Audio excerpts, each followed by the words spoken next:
نحمده ونصلي ونسلم على حبيبه الكريم أما بعد فأعوذ بالله من الشيطان الرجيم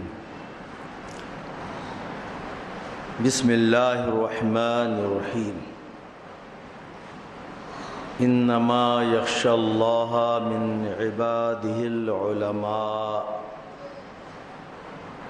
صدق الله مولانا العظيم وصدق رسوله النبي الأمين الكريم ونحن على ما قال ربنا لمن الشاهدين والشاكرين والحمد لله رب العالمين. دروشی پڑھنے اللهم صل على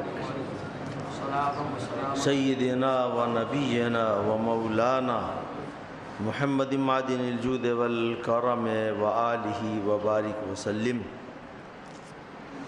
صلاۃ وسلاما علیک یا رسول اللہ دائما ابدا سرمدا. برادران اسلام معزز حاضرین،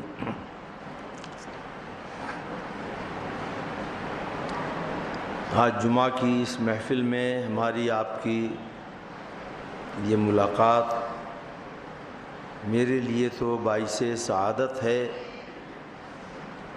خدا کرے آپ کے لیے بھی باعث سعادت ہو جائے.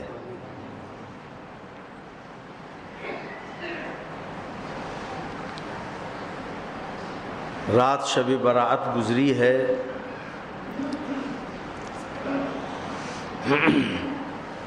اور اس کے بعد دن بھر یا اکثر اوقات سو کر کے آپ حضرات جمعہ کے لیے آئے ہیں. زیادہ تر یہی ہوا ہوگا، اس سے کچھ ہی لوگ مستثنیٰ ہوں گے. معلوم نہیں یہاں فجر کا کیا معاملہ رہا ہوگا. مسجد بھر گئی تھی. اچھا ماشاء اللہ. میں نے دھوبی گلی میں جہاں فجر کی نماز ادا کی وہاں بھی میں نے دیکھا کہ پانچوں وقت میں کسی وقت اتنا مجمع نہیں ہوتا تھا جتنا آج فجر میں ہوا. یہاں بھی ہوا. تو یہ حالات، یہ آپ لوگوں کی کیفیات بتا رہی ہیں کہ جیسے فجر کی یہ نماز کے لیے بھی کوئی شب برات اور شب قدر، عید الفطر اور عید الاضحیٰ کی کچھ قید ہے یا شب معراج کی قید ہے کہ یہ سب راتیں جب ہوں گی تب فجر کی نماز ہم لوگ دھوم دھام سے پڑھیں گے. حالانکہ قرآن کی نہ کوئی آیت اس کے لیے آپ کو ڈھونڈنے سے ملے گی اور نہ تو حدیث کا کوئی ایک ٹکڑا اس کے لیے آپ کو ملے گا.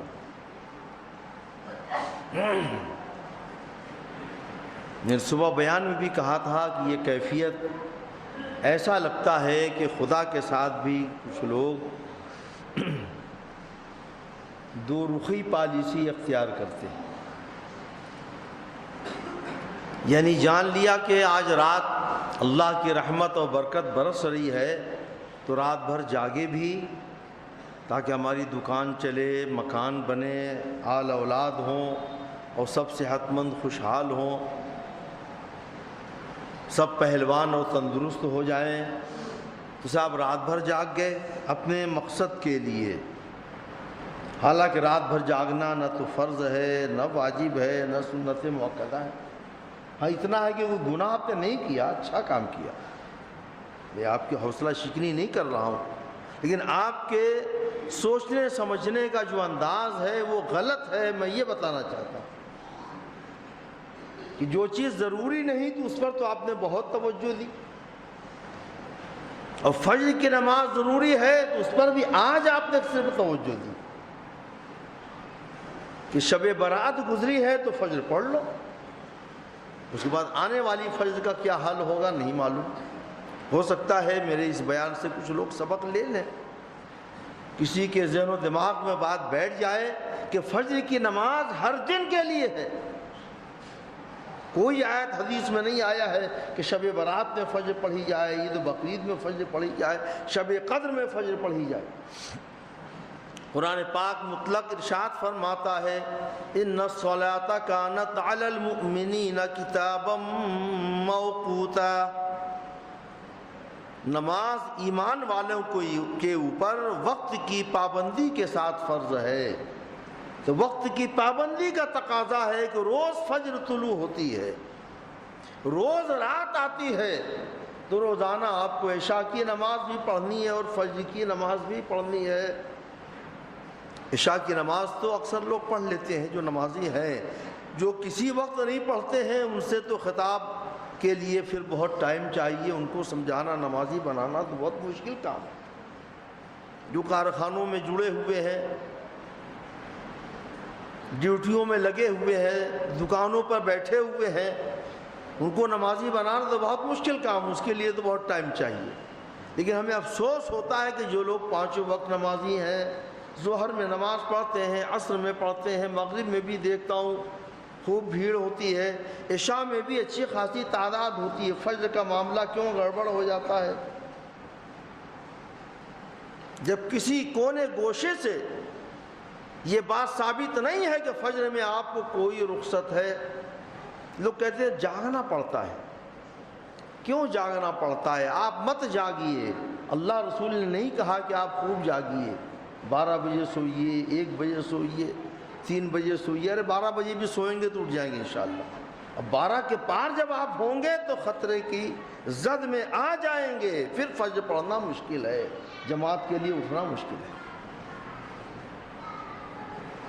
کیوں لوم چلاتے ہیں رات کو؟ جن کو نماز پڑھنی کم از کم وہ تو نہ چلاویں، ہم نہیں چلائیں گے بھائی رات کو لوم، 12 بجے لوم ہمارا بند ہوگا، فجر کے بعد پھر ہم چلائیں گے اگر لائن رہے گی تو۔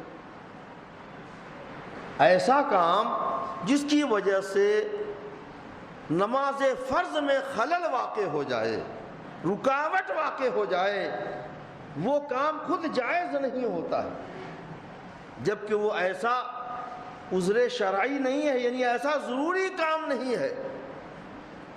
ضروری کام کا مطلب جیسے کہ ٹرین آپ کی چھوٹ رہی ہے، اس وجہ سے آپ نے فجر کی جماعت چھوڑ دی، نماز تو نہیں معاف ہوگی۔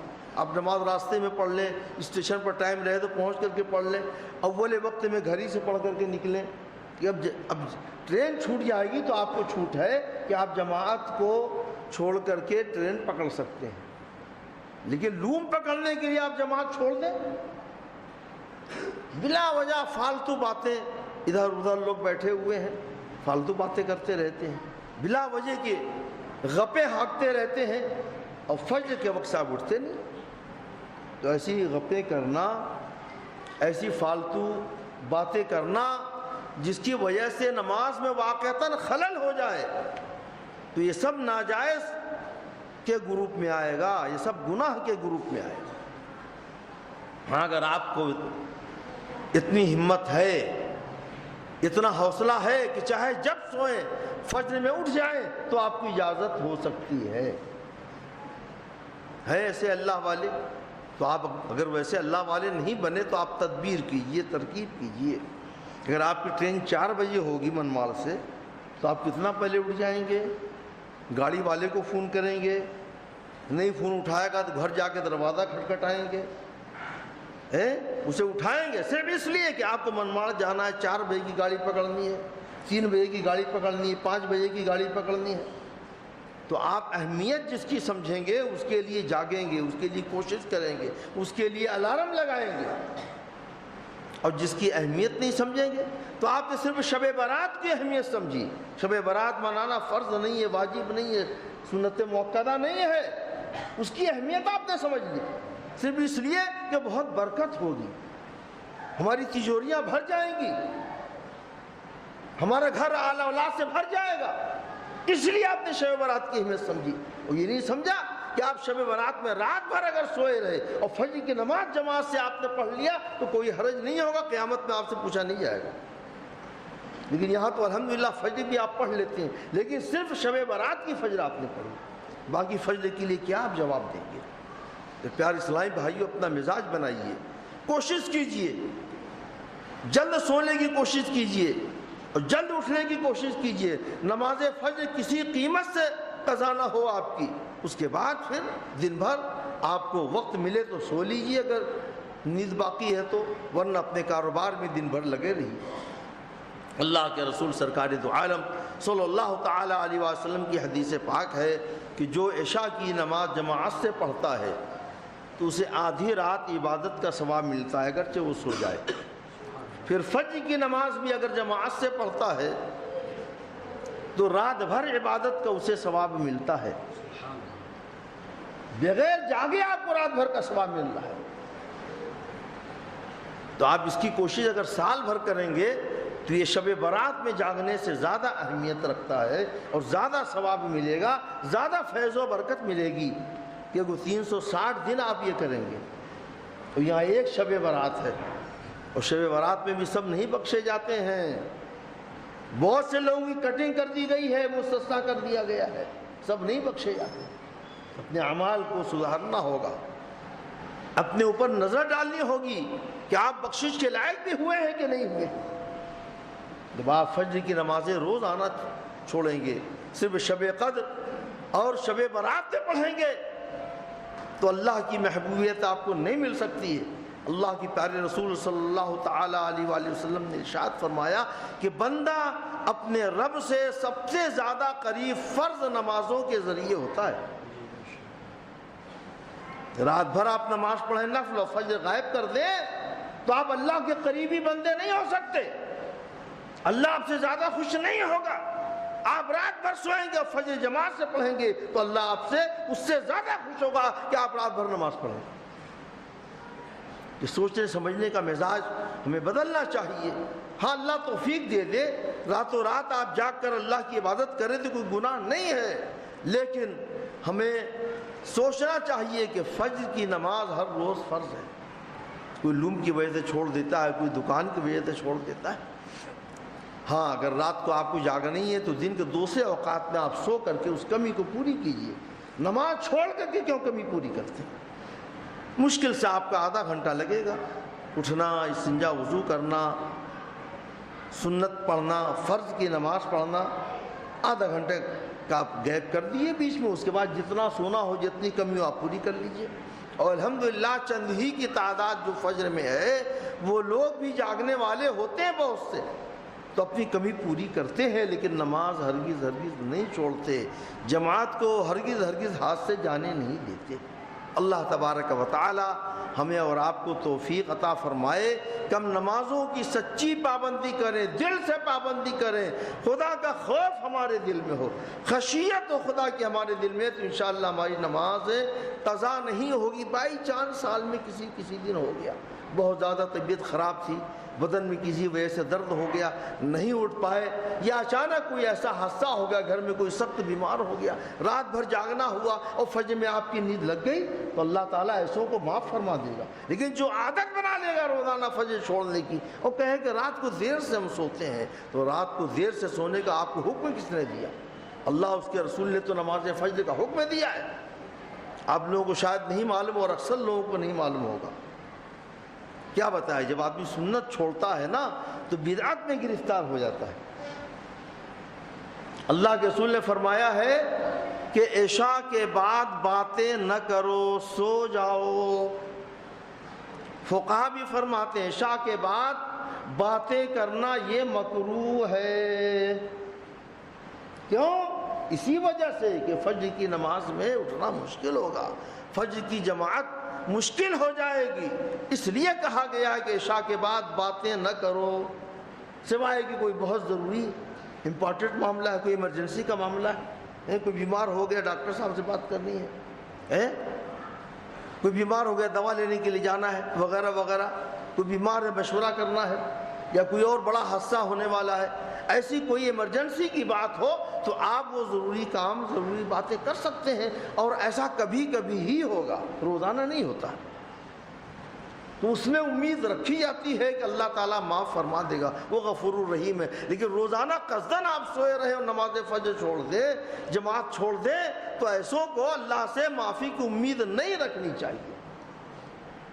ایسا ہو جائے تو میں مثال کے طور پر کہتا ہوں, مسجدوں کو بند کر دینا چاہیے. سب لوگ گھر میں خالی پیسہ کمائیں, ٹھاٹ سے کھائیں, سوئیں, آرام کریں, اور کہیں کہ اللہ تو غفور الرحیم ہے, معاف کر دے گا. کیا ضرورت نماز پڑھنے کی, کیا ضرورت جڑوں میں اٹھ کر کے، گرمیوں میں لو میں جا کر کے نمازیں پڑھنے کی، سب لوگ دنیا میں لگے رہے۔ اللہ تو غفور الرحیم ہے۔ یہ غفور الرحیم کا غلط مطلب سمجھا گیا ہے۔ ہاں، اللہ غفور الرحیم انہیں کے لیے ہے کہ جن سے کبھی کبھی خطائیں ہو جائے اور فوراً وہ شرمندہ ہو، فوراً توبہ کریں تو اللہ تعالیٰ غفور الرحیم ہے۔ جو لوگ ضدی ہیں، ڈھیٹ ہیں، غلط کام کے لیے انہوں نے اپنی عادت بنا لی ہے، ان کو اللہ سے مغفرت کی امید نہیں رکھنی چاہیے۔ وہ اللہ کو غلط غفور الرحیم سمجھ رہے ہیں۔ تو میں نے اس پر اس لیے زور دیا، مجھے علم پر روشنی ڈالنی تھی کہ خدا کرے کوئی ایک بات آپ کے ذہن میں بیٹھ جائے اور اس پر آپ عمل پیرا ہو جائیں۔ ایک آدمی بھی اگر فجر کی نماز کا عادی ہو جائے تو سب کو ہونا چاہیے، سب کو پڑھنا بھی چاہیے، اور پڑھنے والوں کو فجر کی نماز جماعت سے ہی پڑھنی چاہیے، اس کی عادت ڈالنی چاہیے۔ چاہے رات کی آپ کی ڈیوٹی انجام نہ پائے یا پائے تو آپ اس کے لیے ترکیبیں کر سکتے ہیں نا۔ آخر جو لوگ نماز پڑھتے ہیں وہ ترکیبیں کرتے ہیں، کوئی نہ کوئی تدبیر کرتے ہیں، آپ بھی کر سکتے ہیں۔ اور کوشش کریں کہ فالتو فضول بلا وجہ کے کاموں میں آپ کی رات کا وقت نہ جائے، ہاں ہرگز نہ جائے، اور جلد سونے کی کوشش کریں۔ ضرور شریف پڑھ دیں، پڑھ لیں۔ صلی اللہ علیہ وآلہ صلی اللہ علیہ وسلم صلاۃ و سلام علیک یا رسول اللہ صلی اللہ تعالی علیہ وسلم۔ اسی لیے میں یہ بھی کہتا ہوں کہ اتنی دیر تک دینی جلسوں کو چلانا جس کی وجہ سے روزانہ کے جو پابند نمازی ہیں وہ بھی نہ اٹھ سکیں، یہ بھی جائز نہیں ہے شرعاً۔ دلیل کی روشنی میں کہہ رہا ہوں، حدیث کی روشنی۔ تو اس لیے میں جب مہاراشٹر میں آتا ہوں تو میں کہتا ہوں یہ گورنمنٹ نے جو آرڈر لگایا ہے بہت اچھا لگایا ہے، 10 بجے، 10:30 بجے، 11 بجے جلسہ بند۔ یہ ہمارے اور آپ کے دین کے کام کے لیے مفید ہے، ہماری عبادت کے لیے مفید ہے۔ ورنہ جہاں جلسے ہوتے ہیں رات بھر کے، یہ 2 بجے، 3 بجے، 4 بجے ختم ہوتے ہیں، ہم لوگوں کو اکثر اتفاق ہوتا ہے، لوگ ضد کرتے ہیں، اصرار کرتے ہیں، تو یہی سب باتیں سنانے کے لیے چلا جاتا ہوں میں۔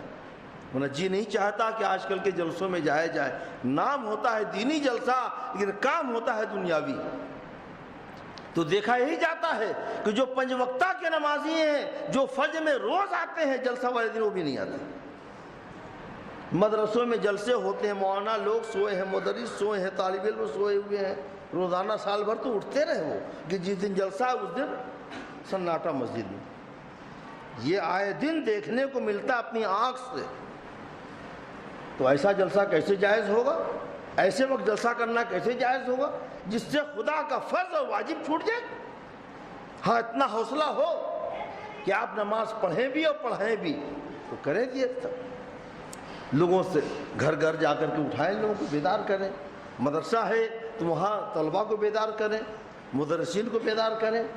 ایسا ہونا چاہیے، لیکن ایسا ہو نہیں پاتا ہے، تو پھر ایسا کرنا بھی غلط ہے کہ جس کی وجہ سے آپ کی نماز فجر غائب ہو جائے۔ الحمدللہ ہمارے وہاں جلسہ ہوتا ہے تو روایت کے خلاف میں جلد سے جلد ختم کرنے کی کوشش کرتا ہوں، زیادہ سے زیادہ 1 بجے۔ اس میں بھی کوشش کرنی پڑتی ہے، صبح اٹھ کر کے ایک ایک کو اٹھانا پڑتا ہے، لیکن الحمدللہ کوشش اس کی ہوتی ہے کہ نماز ہرگز چھوٹنے نہ پائے، جماعت ہرگز جانے نہ پائے۔ لیکن کتنے لوگ اتنی پابندی کر پائیں گے؟ میں تو جاتا ہوں ہندوستان بھر میں اور دیکھتا ہوں کہ اس کی پابندی ہو نہیں پاتی ہے۔ تو یہ بہت اچھا ہے مہاراشٹر میں، آپ لوگ برا مانتے ہیں، کہتے ہیں یہ عجب آرڈر لگا دیا، کیسا آرڈر لگا دیا؟ میں کہتا ہوں ہمیشہ یہی آرڈر رہے، زیادہ سے زیادہ اس کی کوشش کیجئے کہ 10 کے بجائے 11 تک ہو جائے، 1 گھنٹہ آپ کو اور مل جائے تو کوئی حرج نہیں۔ 11 کے بعد جہاں جلسہ چلا پھر فجر کی نماز خطرے میں آ جائے گی۔ میں نے قرآن پاک کی آیت پڑھی تھی، صرف اس کا ترجمہ سن لیجئے 2 منٹ میں۔ انما یخشی اللہ من عبادہ العلماء، اللہ کے بندوں میں علماء ہی ڈرتے ہیں اللہ سے، علماء ہی ڈرتے ہیں اللہ سے۔ اور آپ لوگ کیا کہتے ہیں؟ واہ صاحب ہم لوگ تو جاہل ہو کر اللہ سے ڈرتے ہیں، مولانا ہی لوگ نہیں ڈرتے، کہتے ہیں یہ عام طور سے یہی کی بات میں ہر جگہ کی۔ تو واقعی کچھ علماء ایسی غلطیاں کرتے ہیں کہ قوم کو، عوام کو ایسا کہنا پڑتا ہے، تو انہی کے لیے آپ کہہ سکتے ہیں، سب کے لیے نہیں کہہ سکتے۔ واقعی جو اچھا عالم ہوگا، سچا عالم ہوگا، جو قرآن و حدیث کا باضابطہ علم رکھتا ہوگا اور کسی اللہ والی کی صحبت اختیار کر چکا ہوگا، وہ ایسا ہرگز نہیں کرے گا، وہ ضرور اللہ سے ڈرتا ہے۔ باقی آپ چاہیں کہ سارے علماء مصر فرشتے ہو جائے تو یہ بہت مشکل کام ہے، آپ چھٹیا کر دیے ایسے لوگوں کو۔ لیکن سارے علماء کو کہنا کہ صاحب علماء ہی نہیں ڈرتے ہیں، مولانا لوگ ہی نہیں ڈرتے، ہم لوگ اللہ سے زیادہ ڈرتے ہیں، یہ غلط ہے۔ آپ اللہ سے زیادہ ڈر ہی نہیں سکتے کیونکہ آپ کے پاس علم نہیں ہے۔ خشیت کے لیے علم ضروری ہے۔ سرکار نے فرمایا ہے انا عالمکم باللہ واخشاکم، کہ میں تم میں سب سے زیادہ علم والا ہوں تو میں اللہ سے سب سے زیادہ ڈرنے والا بھی ہوں۔ جس کا جتنا علم ہوتا ہے، جیسا علم ہوتا ہے، جیسی نیت کا علم ہوتا ہے، علم بڑا ہوتا ہے لیکن نیت خراب ہوتی ہے۔ حدیث شریف میں آیا ہے کہ جو لوگ دکھاوے کا علم حاصل کرتے ہیں، اس لیے علم حاصل کرتے ہیں کہ لوگوں کا مرجوعہ بن جائیں، لوگوں میں بڑے بن جائیں، اپنی بڑائی دکھائیں، تو قیامت کے دن ان کو جہنم میں ڈال دیا جائے گا۔ علم کے لیے اخلاص ضروری ہے، دینداری ضروری ہے، للہیت ضروری ہے۔ دین کے لیے علم سیکھا جائے، قرآن و حدیث کی تبلیغ کے لیے علم سیکھا جائے، دین پر عمل کرنے کے لیے، دوسروں کو دین پر عمل کرانے کے لیے سیکھا جائے، تو انشاءاللہ ایسے ہی لوگ ہیں جو اللہ سے ڈرتے ہیں۔ اور جس نے دنیا کمانے کے لیے، دنیا حاصل کرنے کے لیے علم سیکھا ہے، اپنے علم کو دنیا کمانے کا ذریعہ بنانے کے لیے علم سیکھا ہے جس نے بھی، تو پھر ایسا شخص اللہ سے کیوں ڈرے گا؟ دنیا کے لیے اس نے سب کچھ کیا تھا، اور دنیا ہی میں اس کو شہرت ملے گی، عزت ملے گی، دولت ملے گی، پیسہ ملے گا، آخرت میں کچھ نہیں ملے گا۔ اس کی بھی حدیث موجود ہے، تفصیل سے بیان کرنے کا موقع اور وقت نہیں ہے۔ علم کی بڑی اہمیت ہے۔ ایک حدیث شریف میں آیا ہے کہ العلم امام العبادہ، علم عبادت کا امام ہے۔ امام کا درجہ مقتدیوں سے بڑا ہوا کرتا ہے، تو معلوم ہوا کہ علم کی فضیلت عمل پر ہے۔ اور ایک حدیث شریف میں آیا کہ العلم افضل من العبادہ، علم عبادت سے افضل ہے، علم عبادت سے افضل ہے۔ ایک حدیث شریف اور سن لیجئے، فقیہ واحد اشد علی الشیطان من الف عابد، ایک عالم جو فقیہ ہو، دین کی سمجھ رکھتا ہو، خالی صرف رٹ لینے سے آدمی عالم نہیں ہوتا ہے، کچھ دین کی سمجھ بھی ہو، کچھ اس کے اندر تفقہ بھی ہو، کچھ اس کے اندر بصیرت بھی ہو، تو جو دین کا بابصیرت عالم ہوتا ہے وہ 1000 عبادت کرنے والوں کے مقابلے میں شیطان پر زیادہ بھاری ہوتا ہے۔ 1000 عبادت گزار ہیں تو شیطان ان سے گھبراتا نہیں ہے، سب کی نمازیں خراب کر دے گا، سب جہالت میں نماز ایسی پڑھیں کہ کسی کے نہیں ہوگی، عالم ان سے کم بھی پڑھے گا تو صحیح نماز پڑھے گا، صحیح نماز پڑھے گا، اس کو علم ہے کیا فرض ہے، کیا واجب ہے، کیا سنت ہے، کیا مؤکدہ ہے، کیا غیر مؤکدہ ہے، کس کے چھوٹ جانے سے نماز ختم ہو جاتی ہے، نماز فاسد ہو جاتی ہے، نماز باطل ہو جاتی ہے، اس کو معلوم ہے، اور لوگوں کو معلوم نہیں۔ لوگوں کا غسل کا طریقہ نہیں معلوم، کتنے لوگ غسل کرتے ہیں لیکن نماز نہیں ہوتی، وضو کرتے ہیں نماز نہیں ہوتی، وقت نہیں ہے کہ ان کی تفصیلات بیان کی جائے، مولانا بیان کرتے ہوں گے، ضرور بیان کیا ہوگا، آئندہ بھی بیان کر سکتے ہیں۔ درود شریف پڑھ صلاۃ و سلاما علیک یا رسول اللہ۔ جو حدیث یاد رکھیے گا کہ علم عبادت سے افضل ہے۔ وجہ کیا ہے؟ آپ کے واہ صاحب علم کیسے عبادت سے افضل ہو جائے گا؟ آپ رات بھر نماز پڑھیں لیکن آپ کی نماز نہ ہو، بیکار ہے کہ نہیں؟ عالم 2 ہی رکعت نماز پڑھ کے سو جائے گا لیکن اس کی 2 رکعت کام کی ہوگی، 2 رکعت صحیح ہوگی، 2 رکعت شریعت کے مطابق ہوگی۔ آپ رات بھر نماز پڑھیں گے، آپ کی نماز نہیں ہوگی۔ اس لیے علم کی بڑی اہمیت ہے، اپنے بچوں کو عالم بنائیے۔ ہمارے وہاں حافظ بنانے کا رواج بہت ہے، ہونا چاہیے، وہ اچھا کام ہے، اس کے خلاف تو کوئی بھی مسلمان کچھ نہیں کہہ سکتا، لیکن صرف حافظ بنا کر بچوں کو چھوڑ مت دیجیے۔ بچے بھی چاہتے ہیں ہم تو حافظ صاحب ہو گئے، دستار بندی ہو گئی، اب جگہ ڈھونڈنے لگتے ہیں، کہیں جگہ مل جائے امامت کی، نائب امام کی جگہ، کہیں مکتب میں پڑھانے کی جگہ، اور تنخواہ ملنا شروع ہو جائے گی، بس وہیں بیٹھ جاتے ہیں۔ حالانکہ صرف حافظ ہونے سے آدمی نماز کا بھی طریقہ نہیں جانتا، اگر خارج سے نہیں سیکھے گا تو، اور بحث تو کر ہی نہیں سکتا، کسی آیت کا ترجمہ تو کر ہی نہیں سکتا جب تک کہ وہ صرف نحو نہ پڑھے، گرامر نہ پڑھے، عربی ادب نہ پڑھے، بلاغت نہ پڑھے، تو وہ قرآن کی کسی آیت کا باضابطہ ترجمہ نہیں کر سکتا ہے، اور نہ کسی حدیث کا ترجمہ کر سکتا۔ ہاں کسی سے سن کر کے رٹ لیا ہے کوئی ترجمہ تو وہ بات الگ ہے، لیکن خود سے یہ جان کر کے کہ اس لفظ کا یہی ترجمہ ہے اور یہی کیوں ہے، یہ کون سا صیغہ ہے، کون سا فعل ہے، اس کا کیا ترجمہ ہونا چاہیے، یہی ترجمہ کیوں ہے، تو اس کے لیے علم کی ضرورت پڑتی ہے، عالم بننے کی ضرورت پڑتی ہے۔ تو جن کے بچے حفظ کر رہے ہیں وہ بڑے خوش قسمت ہیں، لیکن وہ بہت بڑے خوش قسمت اس وقت ہوں گے کہ ان کا لڑکا عالم دین بھی بن جائے، عالم قرآن بھی بن جائے۔ حافظ قرآن ہونا ایک فضیلت کی بات ہے، اور عالم قرآن بننا 1000 فضیلت کی بات ہے۔ اس کو ذہن میں بیٹھا لیجیے آپ۔ امامت میں بھی یہی ہوتا ہے کہ عالم رہتے ہیں، حافظ یہ لوگ نماز پڑھاتے ہیں، ہاں ان کو بھی شوق ہے کہ ہم حافظ ہم ہی نماز پڑھائیں گے، اور قوم بھی یہ سمجھتی ہے کہ حافظ یہی نماز پڑھائیں گے، حافظ ہے نہیں 300 پارے کے، اگرچہ ان کو معلوم نہ ہو کہ کب سجدہ سو ہوگا کب نہیں ہوگا، نماز میں کیا واجب چھوٹ گیا کیا نہیں چھوٹا، فرض بھی ٹھیک سے ادا ہوا کہ نہیں ہوا، حافظ صاحب کو معلوم ہی نہیں۔ اس لیے حافظوں کو خود بھی فکر چاہیے کہ وہ علم دین حاصل کرے۔ جو کہیں امام ہے، میں نے تو ان سے بھی کہا ہے کہ امام صاحب سے کہا کہ آپ عالم نہیں ہیں، حافظ صاحب امامت کرتے ہیں، فجر کے بعد آپ جائیے آزو بازو میں جو بھی مدرسے ہوں، الحمدللہ 8-10 مدرسے تو آپ کے یہاں ہی ہیں، مالیگاؤں میں چھوٹے بھی ہیں بڑے بھی ہیں، ابتدائی بھی ہیں انتہائی بھی ہیں، تو آپ فجر کے بعد جائیے اور ظہر سے پہلے واپس آ جائیے، 4-5 سال میں آپ عالم دین بن جائیں گے۔ جو متولی لوگ امام رکھتے ہیں ان کو بھی سوچنا چاہیے کہ عالم کو امام رکھیں، عالم نہ ملے تو حافظ کو رکھیں، اس شرط کے ساتھ رکھیں کہ آپ کو پابندی کے ساتھ علم سیکھنا ہے مدرسے میں جا کر کے، 1 سال میں 2 سال میں 3 سال میں آپ کو ضروری علم دین کا سیکھ لینا ہے، تب تو آپ کی امامت باقی رہے گی۔ آپ کو خالی حافظ ہی رہنا ہے اور 80 سال تک آپ امامتی کرتے رہے اس جہالت کے ساتھ، خالی حفظ کے ساتھ، تو آپ کی امامت نہیں چلے گی۔ یہ اپنی فکر آپ لوگ بنا لیجئے، ذہن بنا لیجئے، یہ آپ کے فائدے کی چیز ہے۔ امام صحیح ہوگا، نماز صحیح ہوگی، آپ کو نماز کا اجر ملے گا، ثواب ملے گا، اور اللہ کی رحمت و برکت حاصل ہوگی۔ ورنہ 80 سال تک آپ نماز پڑھتے رہے، آپ کی نماز بھی نہیں ہوئی، امام صاحب کی بھی نہیں ہوئی۔ اردو کتابوں سے بھی مسائل سیکھے جا سکتے ہیں، لیکن اردو کتاب بھی پڑھنا حافظ لوگوں کے لیے مشکل ہو جاتا ہے۔ کسی کو دے دیے نا بہار شریف 1 صفحہ صحیح پڑھ دے، نہیں پڑھ سکتا۔